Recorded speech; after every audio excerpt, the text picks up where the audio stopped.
Our special guest in the trenches with Dave Lapham, brought to you by First Star Logistics, is somebody that we lean on a regular basis. Solomon Wilcots. We're talking free agency. We're talking draft. So it's time to talk to Solly. He's got a lot of good things to say about what the Bengals did in free agency, what they might do in the draft.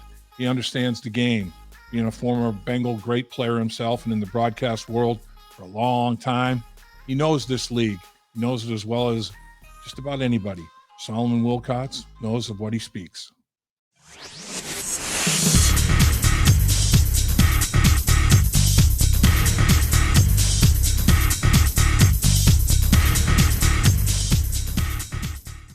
Thanks for taking the time to join us in the trenches with Dave Lapham, brought to you by First Star Logistics, as always in our beautiful studios. And we have a super guest today, the legendary Solomon Wilcots. Great player, outstanding broadcaster. I listen to him every morning on the Morning Drive, Sirius XM, NFL Radio, podcaster extraordinaire. Solly does it all, and he joins us today. Solly, first of all, thanks for your time. I know it's valuable. I appreciate it. You know, when you give me the call to come on with you, you're always so gracious with your time. You always have been, and so I just want to return the favor. You know, it's always good to talk ball with you, Dave. You're the man, Solly. Appreciate you. You know, it's been a very, very productive offseason for the Cincinnati Bengals, hasn't it? Who would have thunk it, man? When they signed Orlando Brown, I was like, are you kidding me? That came out of left field. Frank Pollock, in conversation with him, he didn't really know till that morning that it was a viable transaction. They got it done later that night. But how about Orlando Brown, Solly? That's amazing. Look, and that's a lot of money considering what we spent last year on the offensive line, right? Yep. And look, it didn't start off so good last year in that first game, giving up 7 sacks to the Pittsburgh Steelers. And I think we gave up 5 more the next week against Dallas. But after that, let's face it, the offensive line did a pretty good job. These guys earned their keep. And I think it's proven that Frank Pollock can get guys to play together to protect our quarterback, Joe Burrow. But they were also good in the run game. You know, after we got past Halloween, right? That it just all came together. And they went on a stretch like I had never seen before. In terms of how well the offensive line played. And it all held together until we started sustaining these injuries, one a week after another, the final week of the regular season, then in the postseason every single week. And then when you lose 3 of your 5 guys, then I think we realized that we needed more depth. I didn't know if they would double down and dive back into it, considering the contracts they're going to have to serve up for Joe Burrow and possibly T. Higgins, right? And Jamar Chase next year. But when they did this signified, as you well know, a new day in Cincinnati Bengals history. I'm telling you, I mean, $31 million signing bonus, the largest ever given to an offensive lineman. That speaks volumes right there. But the only offensive tackle in the National Football League that has made the last 4 Pro Bowls. And now it gives them, like you mentioned, three guys that they signed in free agency in the last 2 off seasons that all are Super Bowl winners. I mean, your center, your right guard, and now your left tackle are all Super Bowl champions from different teams. I mean, that's rare. That's unusual to be able to collect, guys that have that kind of have been there, done that kind of experience, knowing what it takes. It's crazy. Yeah. Kappa, Karras, and now Orlando Brown. Exactly. And I think it was Travis Kelce said it hurt his soul that Orlando Brown was leaving the Kansas City Chiefs. That's how important he is. And I know he was important. Remember, it was after the 2019 season, after the 2020 season, when the Chiefs lost in that Super Bowl to the Tampa Bay Buccaneers, that Andy Reid and Brett Veach went out and totally rebuilt their offensive line. It started with Orlando Brown, bringing him over from the Baltimore Ravens. He's been phenomenal. And to be honest with you, he's even better in the run game. I mean, the guy can flat out maul you in the run game. I'm sure he and Trey are going to have some conversations. He and Sam Hubbard in that last drive, you were holding. No, I wasn't. Yeah, you were. No, I can hear it now, but I think we've got video evidence of it. I hear you. I hear you. I mean, but what a force, like you said. I mean, 4 straight Pro Bowls, made 2 at right tackle, 2 at left tackle. But he's been very clear he wants to play left tackle, and the Bengals are acquiescing there. They're going to play him at that left tackle position. So really, 4 of the 5 spots in the offensive line are pretty much secured at this point. You always have to battle and keep your position, but the right tackle position, they have another signing, Solly. Cody Ford, a former teammate of Orlando Brown at Oklahoma, who's played left guard, and right tackle. He's going to be in that mix at the right tackle derby. And I don't think Collins is going to be able to make it back for the beginning of the season. I'm not sure. He might even not make it till halfway, or at least a quarter of the way through. So the right tackle battle is going to be real. And to sign another guy, Cody Ford, to get involved in that mix, that's big as well. First of all, Zach Taylor likes those Nebraska and Oklahoma boys, don't he? Yeah, I mean, I kind of get a little tail there, but if we could have went after Trent Williams a couple of years ago, that would have completed the deal. Now, because he was out there, and I was screaming from the tower. If you probably heard someone on one of these water towers screaming, that was me. Because he had sat out. Remember the 2019 season, didn't want to play for Washington, and he had played for Brian Callahan's dad, Bill Callahan, over in Washington, and ended up going to the 49ers. Now he anchors that offensive line. But no, this is a good set. We've got just really good depth this year, and I do hope Jonah Williams. And look, they picked up his 5th-year option. Turns out it was the right thing to do. And I know he's had some injury problems, and I know he's sort of crestfallen because he's got to move over the right, sees himself as a left tackle. That's where you get more money on the open market. I know he has to be traded. I think the Bengals are going to be inclined to keep him. Yeah. I think when the emotion subsides and he uses his ability to reason that playing with Joe Burrow, you only get paid. Hayden Hurst can tell you that. CJ Uzama can tell you that. Like all the other guys. So I do think in time, Jonah Williams, it's going to be okay. In the meantime, you get to try to go to your 3rd straight AFC Championship game and possibly go back to the Super Bowl. I believe Jonah Williams is an asset to the Bengals because he's a swing guy right now, isn't he? He's a right tackle. He's a left tackle. He gives us depth. And as it turns out, as you well know, I think we've been pretty fortunate in terms of the health that we had over the last 2 years. And I know that's hard to say when you lose 3 of your starting 5 offensive linemen going into the playoffs. But we're going to need to stay healthy. And as it turns out, the healthiest teams who have the kind of talent that we have are typically playing in the final game. And we're talking about another Super Bowl. Yeah, you're right. I mean, at that right tackle position, Jonah Williams can play both. Like you talked about, Cody Ford's in the mix, can play guard and in the tackle position.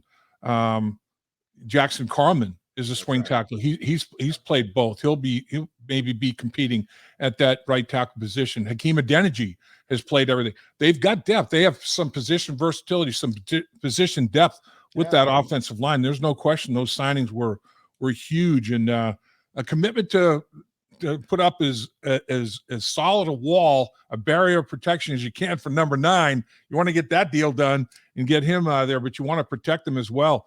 Yeah, think about this, though. We could go from that offensive line being an area of weakness a couple of years ago to now being really our area of strength. And what does that say about the potential of what Joe Burrow can do at quarterback? I'm really impressed, and I'm really excited. I hear you, Solly. Let's talk about, you mentioned 2 tight ends that kind of bet on themselves and hit home runs. CJ Uzama got the big deal with the Jets. Hayden Hurst got the big deal with the Carolina Panthers.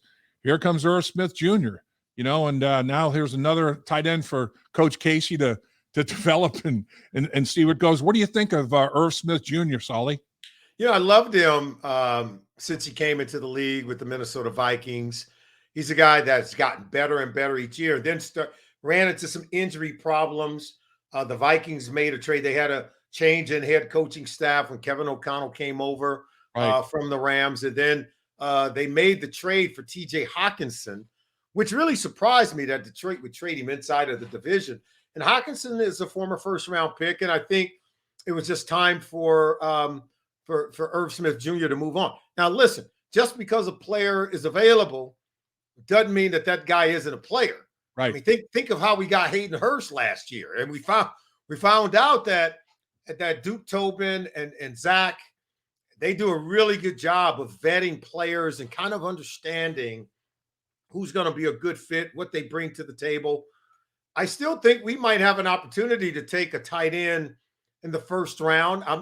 Look, I think it gives us flexibility, right, in terms of what we can do with that first round pick. But I think there could be a really good tight end because they're going to go somewhere right around the late teens, right into the 20s. And there's about 4, maybe 5 of them that have first round grades on them. So we still may add to that position. But by signing Irv Smith, who can run, by the way, who's a great route runner, the guy can stretch the field, and he's got great pair of hands. So that's what you got when you're working with him. Now, if you can go, I think more teams are moving to that 2 tight end kind of 21 personnel, 2 tight ends or one running back kind of offense. That way you can dictate to the defense. Think about it. You're reluctant to take a linebacker off the field when you got 2 tight ends in there and only 1 back. Right. So you could go 2 tight ends, 2 wide receivers, and 1 back. And now you got to keep your bigger people out there. But what if your tight ends can run? Yep. What if they can beat it's a bad matchup for a linebacker, I could tell you that. And in some ways it's bad for some safeties. So I think you're seeing a lot of teams starting to do that, forcing teams to keep their base personnel on the field, but still the offense is wanting to throw it just like they would if they were in 11 personnel with 3 wides and 1 tight end. You could do it with 2 tight ends who are really prolific at getting down the field. Yeah, and I agree. Irv Smith Jr. can run, and then he's got some make you miss. I mean, he's good with the ball in his hands. I mean, he's good with the run after catch. I mean, and Hayden Hurst proved that he could do that, and he finished every opportunity, finished hard, and Irv Smith maybe not quite as big, but close, But boy, I'll tell you what, he's a threat with the ball in his hands. There's no doubt. Let's talk about your old position, Solly. What about the signing of Nick Scott, a guy that they catch, right in the prime of his career with that second contract? What do you think? Yeah, he's not the physical player, say, that Von Bell was. But I think he's equally good and smart and a communicator, kind of a cross between what Von Bell and Jesse Bates was. Oh. Good ball skills, good communicator, got some versatility, can play both safety positions, can move down in the box at a dime opposite of Mike Hilton if you need him to. Right. He's a kid from Penn State, and I've always been high on Penn State players because of the kind of program that they run, the kind of kids that come out of there, and they do put an emphasis on a lot of the right stuff. And he was a good player coming out of Penn State, and it held true in terms of all the things that we thought of him coming out of college. It held true when he got to the Rams. This is a guy that won a Super Bowl, by the way, and he was playing against us. So, right. So I mean, he's a good player. And here's the key about Nick Scott. Just like what we saw with Von Bell, right, when he came over in free agency. And this is what happens, I think, when Lou Anarumo gets to work with players, especially on the back end. But I think it can be said for all the players on defense. They get better. Lou has a way of bringing out more in them. Right. That's what you want in free agency. And that's why you want guys coming off of their rookie deal, been in the league for 4 years, like Trey Hendricks. Like Trey was really good in his final year in New Orleans. Mm-hmm. He's been very good for us, right? Yeah. So you've seen an uptick in production, not trading even. That would be good if you did that in free agency, right? But to show improvement once signing that big contract, that's what we've seen in Mike Hilton. That's what we saw in Von Bell. That's what we've seen in Trey Hendrickson since he's come over from the New Orleans Saints as well. The players, B.J. Hill, for instance, even when we had Larry Ogunjobi, all of these players, particularly on the defensive side that we signed in free agency, when they came to us, they were good and there were high expectations. Under Lou Anarumo, they got better. Yep. And I'm telling you, that bodes well for Nick Scott. I feel real good about that signing. And what about Sidney Johnson at corner? You can never have enough good cover corners. He's had some injury issues as well. Came out as a first-round guy. Give us your take on Sidney Johnson. Good when he plays, and that you're right. The injury bug. The one thing about injuries, I mean, Sidney's been good. When he's on the field, you can tell he's a competitor. Yeah. The guy can cover now, and he'll compete, right? The thing is that when you're hurt often, you're not able to practice. And when you're not able to practice, you're not able to improve. In fact, most of the time when you're in and out of the lineup, you tend to regress, and because it can hurt your confidence. And when you're not able to keep getting out there and getting the reps, you and I both know, we played in this league. You show me a guy that's getting a lot of reps and his heart is in the right place. He's a hard worker. You can't help but get better, right? You can't. I mean, that's how it works. But when you miss a lot of time, and we used to have a saying, as you well know, can't make the club in the tub. It was really about, man, it's hard to get better, and other people are going to pass you up. So that's what I wish for Sidney, just to stay healthy. I think this is a good signing because the upside is phenomenal. Dave Lapham here, and every day I am grateful for my experience to have played professional football. As a player, I realized self-motivation, leadership, and appreciating your teammates are key. At First Star Logistics, you can use those same attributes to create the life you want for you and your family. Build your future by working hard like I did. You'll see results both on and off the field. Call First Star Logistics today and be part of our winning team. Hey there, everybody. I'm Dave Lapham, and we do a podcast called In the Trenches with Dave Lapham, brought to you by First Star Logistics. And if you want to hit the like button on when you're reserving any video, that'd be a good thing to do. And if you want to subscribe and not miss any videos, make sure you do that, because we are going to try to cover the Cincinnati Bengals every way that they can be covered.